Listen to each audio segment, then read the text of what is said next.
குரங்கும் ஒற்றுமையற்ற பூனைகளும். ஒரு நாள் 2 பூனைகள் சேர்ந்து ஒரு வீட்டில் ஒரு அப்பத்தை எடுத்தது. அந்த அப்பத்தை 2ஆக பிரிக்கும்போது ஒரு பூனை அப்பம் சரிசமமாக பிரிக்கப்பட வேண்டும் என்று மற்ற பூனையுடன் சண்டையிட ஆரம்பித்தது. பின் யாரிடமாவது சென்று அப்பத்தை பங்கிடுவோம் என்று தீர்மானித்தன. அதனால் 2 பூனைகளும் அப்பத்தை பங்கு பிரிப்பதற்காக ஒரு குரங்கிடம் சென்றன.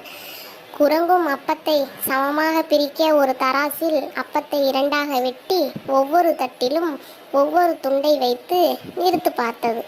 தராசின் ஒரு தட்டு கீழே தாழ்ந்தது. அப்பொழுது குரங்கு அந்த தட்டில் இருந்த அப்பத்துண்டை எடுத்து ஒரு கடி கடித்து விட்டு மீதியை தட்டில் போட்டது. இப்பொழுது மற்ற தட்டு கீழே தாழ்ந்தது.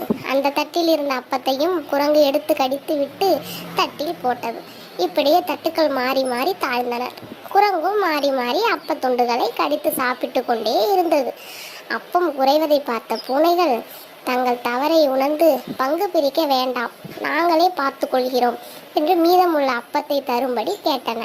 ஆனால் குரங்கு மீதமுள்ள அப்பம் தான் இதுவரை செய்த வேலைக்கு கூலி என்று சொல்லிவிட்டு அதையும் வாயில் போட்டு கொண்டது. ஒற்றுமையற்ற பூனைகள் ஏமாந்து கவலையுடன் திரும்பி சென்றன. நீதி: விட்டு கொடுத்து வாழ்ந்தால் பல நஷ்டங்களை தவிர்க்கலாம்.